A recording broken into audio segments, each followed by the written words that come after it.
Welcome back. Nice to see you all. And I have with me today an amazing guest whose name is Steven Kirstein. He's a friend of mine and a founder of a legendary insurance agency here in Florida called Kirstein Insurance Services, providing commercial and personal insurance to business owners, to normal people like myself. So whatever you need, Steve is here for your insurance needs. Welcome, Steve. Thank you. Thank you, Anna. Glad to be here. Thank you. We are going to grill you on all matters related to insurance today All to right. understand it a little bit better, especially commercial insurance, because many business owners are not 100% clear on what types of insurance they need or must have. So my first question is, many business owners treat insurance like a boring bill that they pay once a year, and that's about it. What expensive surprises hit companies when they think that way? Well, like you said, people basically buy insurance and they set it and forget it. You can't do that with insurance Mm. because everything changes. Just like a person changes over the years, your business changes over the years. You grow, you get higher revenues, your products may change, what your offerings are may change. And so you want to make sure every year you're reviewing so that the coverages that you're getting are matching your risk. Thank you. And I'm sure you review policies, or your team now review policies every day. I know that you've been in this business for over 30 years, I believe. How often do you see businesses paying for coverage that they don't need, while at the same time missing out on the coverage that would actually protect them during crisis? Yeah, it happens quite often that, when we review policies that they have coverages that are just the wrong coverages for them or they're missing stuff. So, businesses frequently overpay for property insurance and underinsure when it comes to the liability risks. So you want to make sure that, not only is your building covered and your stuff, your business personal property is covered, but that you have all the liabilities that you need. Things like cyber liability. Cyber is very big these days. Employment practice coverage and umbrella coverage. That's where you're expanding the amount of liability that you're carrying. Excuse me. So those things are very important. You want the coverage to match the actual risk exposure. Oh, that's interesting, especially you mentioning cybersecurity, because I know that a lot of business owners we work with, and I always recommend cybersecurity insurance, given the nature of my business. A lot of them believe that general liability policy covers everything. So, what common risks sit completely uncovered when you only have general liability insurance? So yeah, that's interesting because it is a myth. General liability really accounts for probably about 20% of the modern risks, the business risks that businesses have. So you got like 80% that are still like, do you have coverage or not? So Mm. like employee lawsuits, that's employee practice liability. That's something that's very important to be looking at, Mm. depending on the size of your company. But really anybody could be affected by that. Professional mistakes, bad advice, that's your errors and admissions policies. You want to make sure that you have that because general liability doesn't cover for that. Um, Oh. Cyber attacks, data breaches, again, the cyber coverage, that's something that's very important. Damage to your own work or your products and completed operations. That's something that you want to make sure you have. So again, general liability is not going to be enough. You got to specifically look at the risk for that given company and make sure that you have everything. Contractual liability. All these things are important to be on your insurance. And general liability, like I said, is about 20% of what you need. Ooh, that sounds bad. So let's talk claims. What is the most painful insurance claim story that you witnessed where the owner thought they had protection, but they did not? Yeah, there's a lot of those, unfortunately. And I would say just as an overall theme to that is it's always that someone thinks they had coverage for something that they never had coverage for. And that Mm. goes back to just understanding your policy. Give you an example, client business policy. He has a very large water claim. Mhm. There was some rising water that got into his business, tens of thousands of dollars of damage, and didn't have flood coverage. So flood coverage is not included on your business policy, just like on your personal homeowners policy, it's not covered. So you have to have a separate flood policy. So, Mm. not having that and thinking you have that is kind of painful. Super costly. Yeah, I imagine. And I kind of feel that when we look for insurance initially, new insurance quotes, we are reviewing all the paperwork and terms and conditions, etc. But when it comes to renewals, we can't just sign insurance renewals very quickly as a business owner because it's kind of done and dusted. Yeah, But what are the three sections of a policy that a business owner should read before signing anything, even on yeah. a renewal policy? Yeah, and I would say this is again true for probably any kind of insurance you have, but certainly for business insurance. You want to definitely know, number one, the exclusions. Because when you know what you're not covered for, that's very helpful because it also helps you understand what additional coverages you may want. I mean, that's really your agent's job to do that, and that's why you want to review every year because you want to, again, as your business changes and as your risk expands or contracts, you want to have the policies match it accordingly. But the exclusions are very important to look at. Limits of liability. You want to look at that because do you need an umbrella? Do you have enough liability? Again, while your business is growing, when you first started your business, you might have gotten $1 million of coverage, and now Mm, you've grown tenfold, and you still have $1 million. You might need to get an umbrella. Um, mm, and the definition section, that's a big one, just because insurance it has kind of its own language. And so like mm, keywords like occurrence and insured, what's actually the insured, professional services, what does that all mean in the context of insurance? It's mm. important to probably look at those three, but definitely number one is to know your exclusions. Yeah. And from what I understand, please correct me if I'm wrong, sometimes the same insurance carrier can actually change terms and conditions year to year. So you are Mhm. renewing, but actually not renewing, and you're not actually getting access to the same benefits or same inclusions that you had last year, even though Yeah. your rate may be exactly the same. And that can happen too, yeah. And that happens a lot where you're going to get a new declaration page.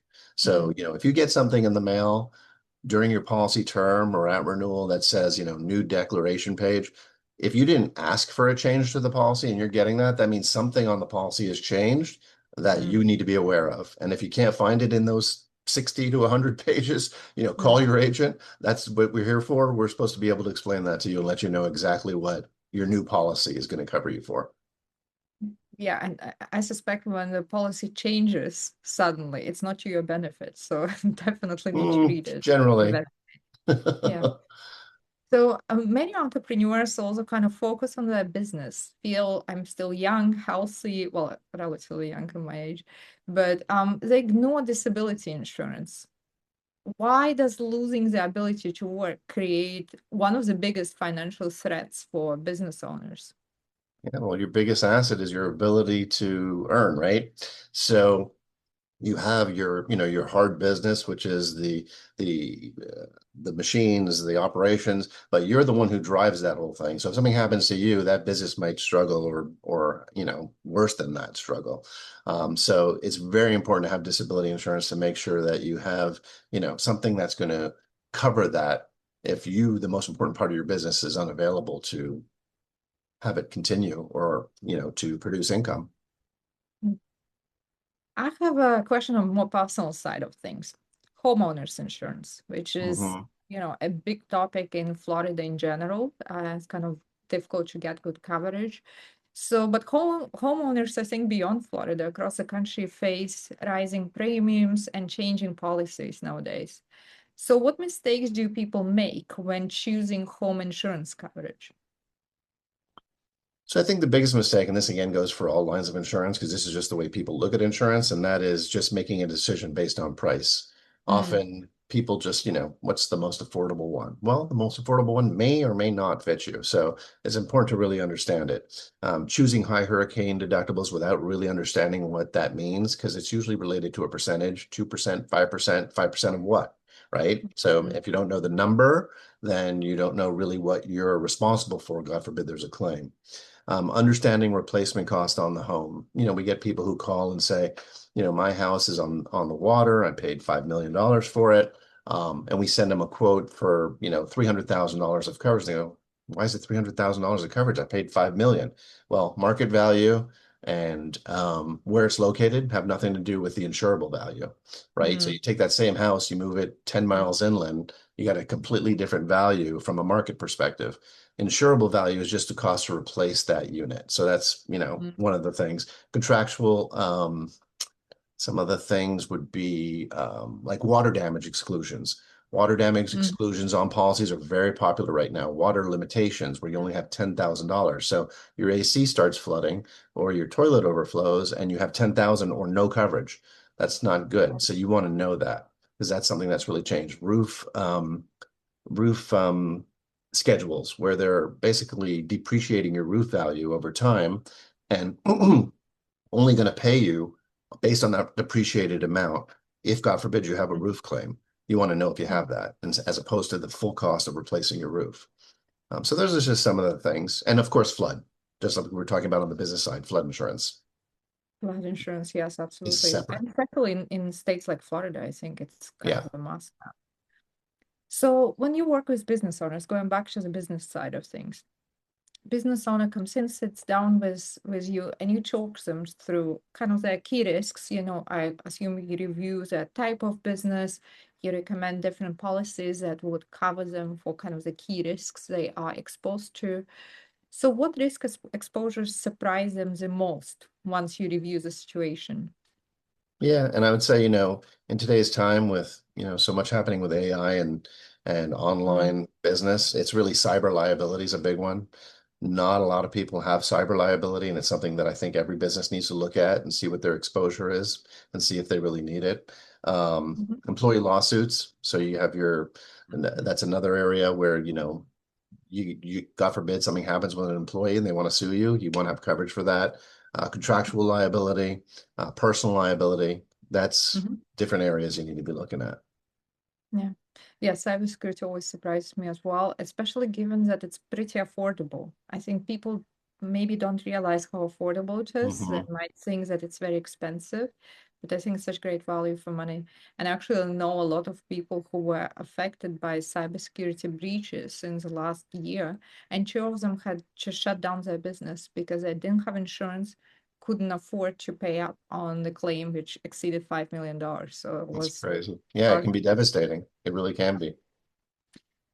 Steven, insurance agents, insurance brokers, these kind of two terms are often used interchangeably, and people don't quite understand sometimes what's the difference.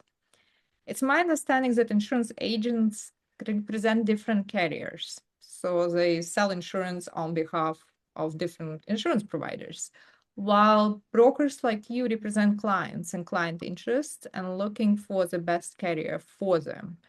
Can you just explain the difference between these two and why business owners should be aware of who they're working with and, care? Yeah.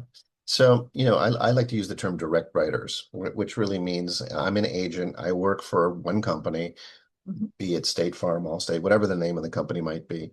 And that's the only product I have. And so those type of agents, an agent, by definition, will offer one product and then maybe offer things like multi-policy discounts because they don't have multiple products, so they can offer a multi-policy discount.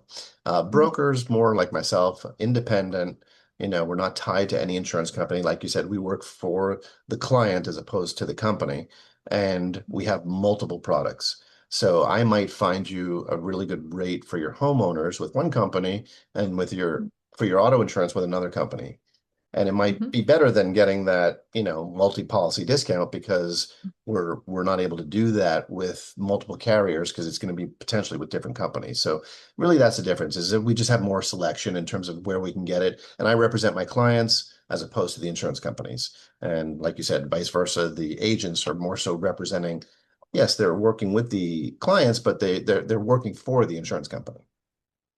And I think that's why experience really, comes in and becomes very important because when you work with so many different types of insurance policies and different carriers, you've been in a business for a year or two. It's not the same as getting together with a seasoned broker who really understands all these nuances and can advise on the best way forward. And Hmm. also, this service for client is for free. You are not Right. charging us for sitting down with you and your basic expertise, your experience that you gained over these 30 years in the field. So definitely would encourage everyone listening today, go and see an insurance broker and discuss your needs with them. Hmm. But Absolutely. some insurance or some business owners listening today probably will think about reviewing their policies in the next few days, or I hope, very much hope they will do so. What are three warning signals that show that coverage needs attention right away?